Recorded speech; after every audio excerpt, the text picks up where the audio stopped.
Kumusta mga master at magandang gabi sa lahat. Pangalawang gabi mula nung pagbalik natin sa pamamana. This time, tatlo kami ngayon. Si Dodong Bincio at saka si Dodong Chris, pamangkin namin. Tatlo lang muna kami ngayon.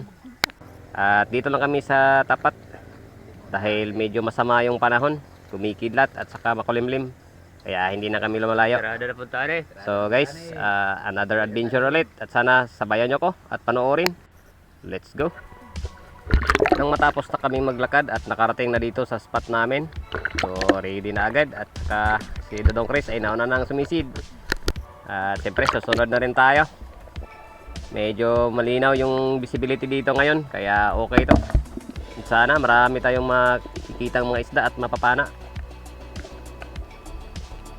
Dito kadalasan banda nagsisimula yung mga spero na taga dito sa amin.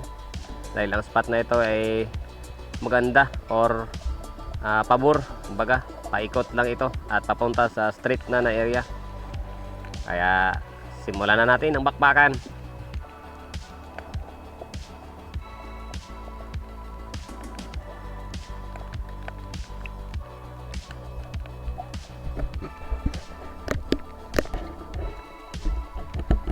At dito sa pangalawang sisid natin, meron tayong nakitang isang cone snail. Ayan.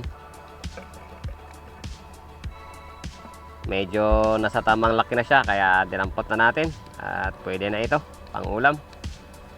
Unang pirasong huli natin or nakikuha natin. Sana malagdagan pa ito. At mga isda naman sana. Kaya babante pa tayo sa una-unahan. So dito mga master, mayroon ako nakitang empty shell sa ibabaw ng malaking bato. Kaya na curious ako at binaba ko itong bato. At ito, may nasilip tayong napakalaking kuwita. Ayan, nandito lang pala siya nagtatago. So sinubukan nating sundutin, baka sakaling lumabas. Ayan, medyo may kalaliman din ang area na ito. Kaya konting hinga lang natin. At di kinaya mga taga-dako para mag-recover ng hangin. At nang pagbalik ko, ito, sinubukan ko na siyang sundutin ulit. Ayan, medyo nakikiliti na siya, kaya hindi nagtagal lumabas din. Ayun, napakalaki. Kaya ang ginawa natin dinakot natin. Boom. Ayun, secured na ang unang pugita natin. Kaso nga lang, sa di inasahang pangyayari, dito banda kumapit yung mga galamay niya sa camera natin. Ay sa takot ko baka masira yung camera natin, binitawan ko na lang. Ayun, kumaripas na ng langoy. Pero may extra pa tayong hangin, kaya hinabol natin. Sayang naman makawala. At butit na abutan natin at hindi nakapasok sa mas malalim pa na butas. So second time na dakot natin, secure na ito. Hindi na ito makakawala. Ayan, swerte para sa atin ito.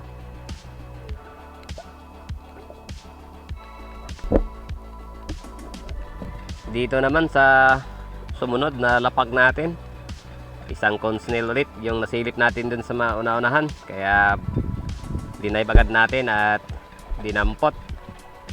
May kaparis na yung unang nadampot natin. Masarap din ang sabaw nito at saka malasa yung laman. Kaya goods na, pang ulam.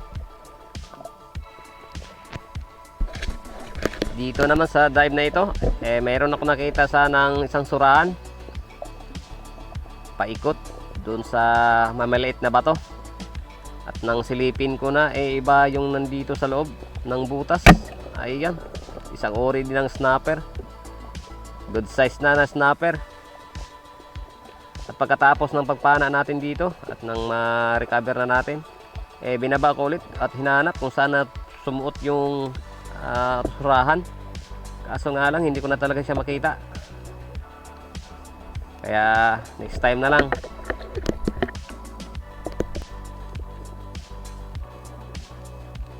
At sa di kalayuan, may natanaw akong isang isda nagpasilong sa ilalim ng bato. Ayan, isang snapper ulit. Ito yung pang ulam natin. Pipritohin natin ito bukas. Masarap ito sa prito pag hindi pa gaano kalalaki. Dahil pati buto crispy. Yun.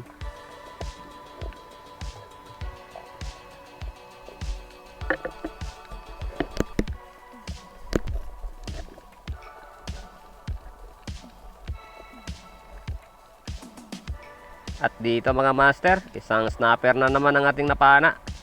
Hindi ko na nabidyohan dahil mabilis ang kanyang galaw. Kaya pinana ko na lang muna.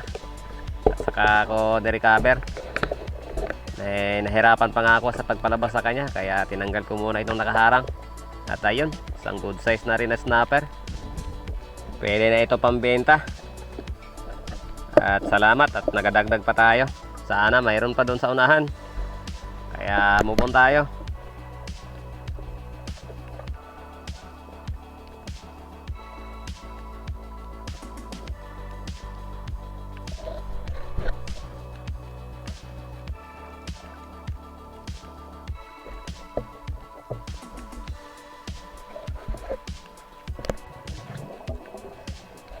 Dito sa drive na ito mga master, mayroon ako nakitang isang butete. Maliit na butete.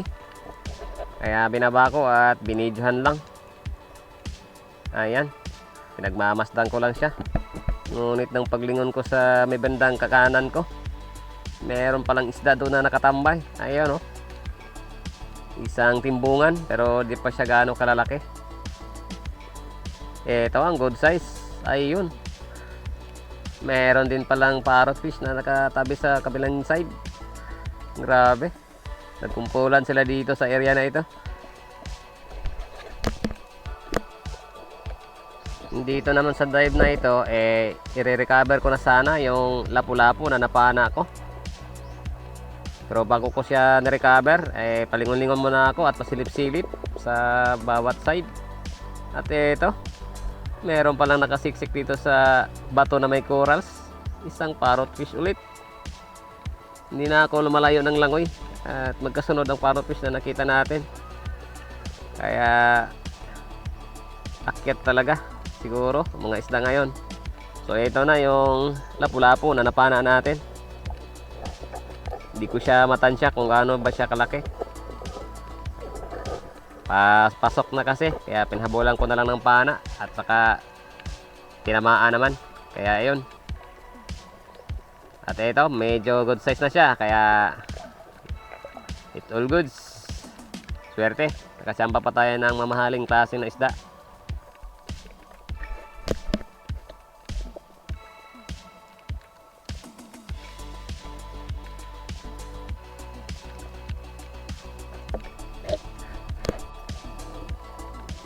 So dito mga master, meron akong natanan na si cucumber sa may bandang unahan. Malaki na siya, kaya binaba ako. Dahil pangdagdag na rin ito sa ulamin natin bukas, kinilaw. Pero kung may manghingi nito, bibigay natin sa mga kapitbahay natin. Isa din kasi ito sa paborito nila na lamang dagat. So ayan, dinampot natin at dilinisin muna. Tanggalan muna natin ito ng dagta. At pagka naubos na yung dagta niya sa loob, yung bitoka naman, yung tatanggalin natin. Para pagdating natin sa bahay, malinis na. Diretso na lang siya sa pag-slice. Ayun. So, ito goods na. Kaya, tanggalan na lang ng bituka pagkatapos. So, ito pala yung huling dive natin. At, papunta na tayo sa tabi. At aahaw na rin. Pero may dadaanan pa tayo na isang maliit na pugita or tabugok. Kaya, pinatulan na natin at dinala. Ayun. Ayos na rin ito. Pangdagdag sa ulamin bukas. So, ito na yung mga huli namin ni Dodong Chris at saka ni Dodong Bincho. At saka yung huli natin. So, yun guys. Maraming salamat sa yung pagsubaybay at panonood. Sa yung walang sawang pagtangkilik. At welcome back. God bless po sa atin. Maraming salamat.